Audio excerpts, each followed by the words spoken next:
of a sudden my diabetes numbers started changing like crazy. But I tell you what was really getting me. One thing, getting all the help is my eyes. Now, they've got back a lot better. My eyes got affected when my blood sugar must have been really bad because I got to the point, I was 25, taking 2 insulin shots a day to 2,000 milligrams of glucophage. Now, the glucophage they got now ain't like the kind I had. Because back today, that glucophage, whatever you ate, 15 minutes later, it was shooting out of you. It was coming. If it was fried, oh God, it was coming out of you. So they changed it. But I said, wait a minute, 2 shots? Now think about it, 2 shots of insulin a day. Bam. A cholesterol pill. I was taking a high blood pressure pill. Now, I didn't have high blood pressure or cholesterol, but it was offsetting the medicine. And getting bigger. But and all of a sudden, my eyes started playing tricks on me. And my doctor was writing up the script and said, wait a minute, your blood sugar is going, it's trying to adjust by cutting the pies and the cakes and the chicken, because you know, Colonel Sanders sells a bucket of chicken here. It's loaded with everything in it, and I used to take that bucket and go on a 2-hour drive. Hold on, I ain't by myself. I ain't by myself, so let me tell you. I go get that bucket of chicken that's got the slaw, the rolls, potatoes, and the drink, all of it in that bucket. And I said, I got to be there in 2 hours. I got a 125-mile drive, so I would drive there. Now, the bad part, it wasn't bad part. I ate all that up, that was gone. Because you ever just eating chips or something driving? Yeah. And also you say, who ate my chips? The chicken was gone. But that ain't the sad part. That's how bad I got it. I get to where my meeting's at. Guess what? They going to lunch. Hey, man, we're going to the steak place. Oh, we're going to this place. Guess where I'm going? I'm going to eat again. You'd think I would be full, but I wasn't. I ate it again. I was out of control. I got out of control, started learning about nutrition. Life started to change. Medication started to change. My eyes started to unfunction. And to this day, they've never gave me any other glasses. Because my eyes, it's one morning, they're perfect. And they're going like, wait, what did I say?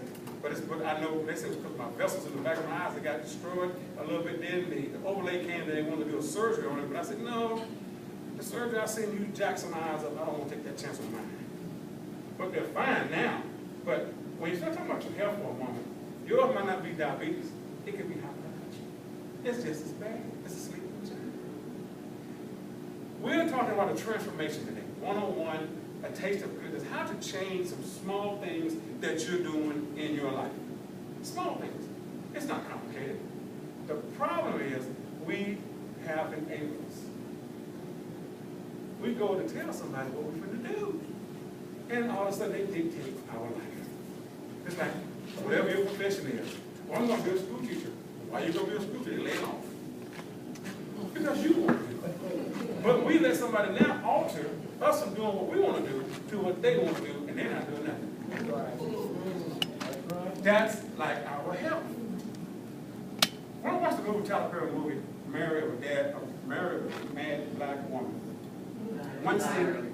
Huh? Diary, Mary, whatever. Y'all watch the movie, right? The best scene was two scenes that movie I like. And I watch movies for a reason. When he put her out, that's how people do us. They don't want to deal with us with change, right?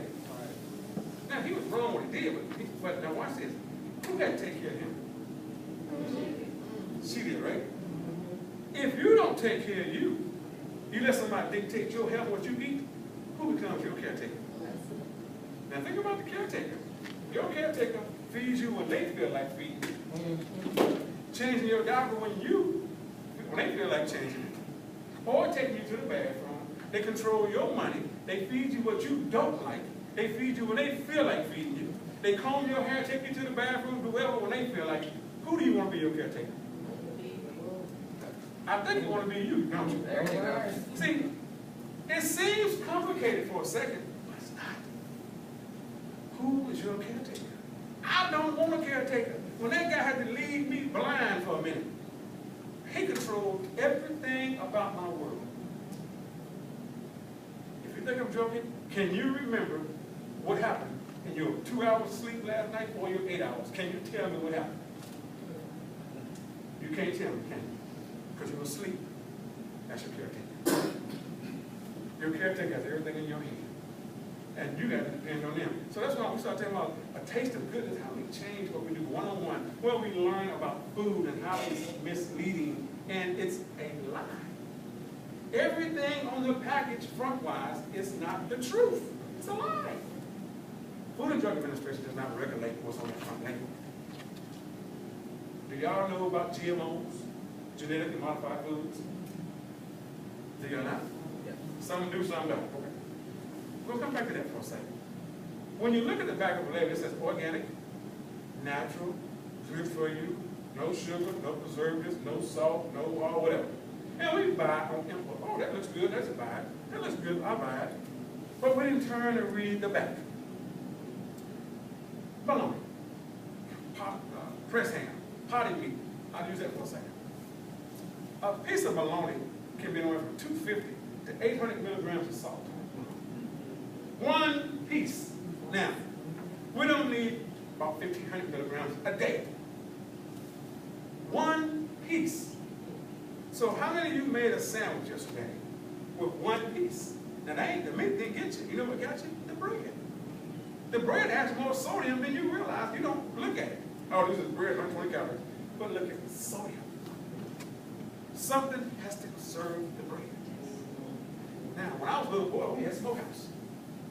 And they could put that salt on that ham or whatever and leave it for months. What are they doing to us? Are we preserving anybody here? Are we? Yes. High blood pressure, diabetes, cancer, fibromyalgia, all kind of autoimmune diseases coming on because what we're eating, they're making it last, so you're lasting. And you say, oh, it's just natural. I fell in the trap too. Let me explain. Used to be a time 50 was old. I don't think it's old in this crowd no more. It's just starting out, right? The children now are coming back home. And they ain't coming by themselves. They got 2 crumb snatchers with them or 3. And then your whole life just got altered. Because when we was little kids, they didn't come back home. We said, well, I get 50, 55, I can retire, da. They raising the age almost to 72 to get a Social Security check. So times have changed, so we got to stay healthy now. We got to change what we're doing. So, diabetes. 1 and 2 African American children born since 2000 will be a future diabetic.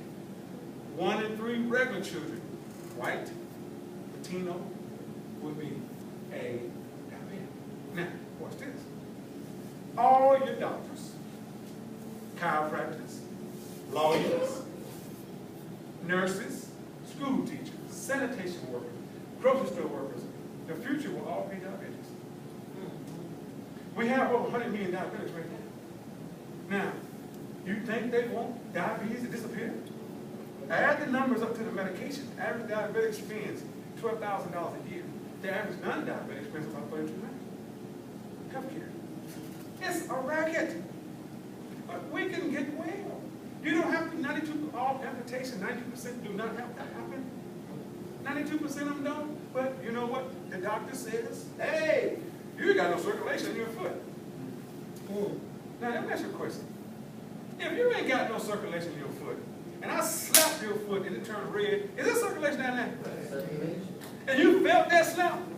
Well, if I take a prawn I got, a chiropractor thing I got, and it's got that thing that shocks you, and you feel it, but there ain't no circulation in your foot, how'd you feel that? But you just let them cut your foot off. You know why? You're an enabler. Well, they got the coat, and I got one too, y'all. I have a white coat. Because I get some of your parents, they don't believe nothing but that coat. So the coat says chef doctor. And I go in and we talk. And I get them to change their life. You know what? It's not hard to change. One day at a time. Don't say, I want to lose 50 pounds today and you ain't lost 5. That's like go get a $100,000 a year job, but you ain't never made 20. You can't even see it. But if you do 5 pounds, 10 becomes easy. 20 becomes easy. You got to start somewhere. You got to learn what you're eating. You got to learn what's in the food. You got to know what's in the packaging. You say, well, what's going on? Well, on the 2 books I got, 47 Tips and the cookbook, I got 7, but I had to think about how did I write the cookbook. Let's bring something. The lady that helped me write it, transcribe it, every Saturday, she sit in my house on Friday and Saturday and ate recipes. Now, she was a meat eater.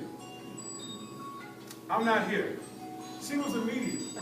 So she had never understood vegan, vegetarian food. Now, vegetarian means, if you don't know what vegetarian is, that is a guy that eats no meat, no dairy, no oil, no animal products whatsoever. Some of them eat oil, but no animal product whatsoever. A vegetarian is, they eat some chicken and fish. Well, I got away from all of that and wrote vegan, but if you're changing your lifestyle, your health habits, you say, well, I still got to have some heart, some food. Okay, we're going to teach you how to make food that you still like and get away with. Now, raw is for my serious sick, or if you want to really transform their life. Now, I didn't go raw at first. Oh, God, I could have never thought that. Raw is not a salad. Let me help you out. It's not a group of carrots. It's not some celery sticks. It's some food that you would not even know is raw, if you would have a clue. Now, you go home today. Go find you a place that sells corn. With an ear. Shuck it. Some of y'all do know how to shuck corn. Because there are some of all we buy is the packaging. It's like shuck, wash it, pull little pieces off of it, and bite it after you wash it. It's sweet. You say, I'm not eating raw corn later till that day, so I'm not a horse.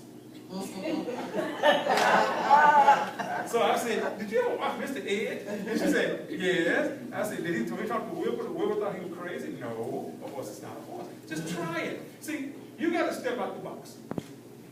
You got to step out your comfort zone for a minute. How do I want to get well? Well, change one thing. What is the thing that you think is controlling your life? Is it food? Is it a man? Is it a woman? Who's controlling you? Well, but I've got children. I get this all the time. They won't eat what I want. Who buys the food?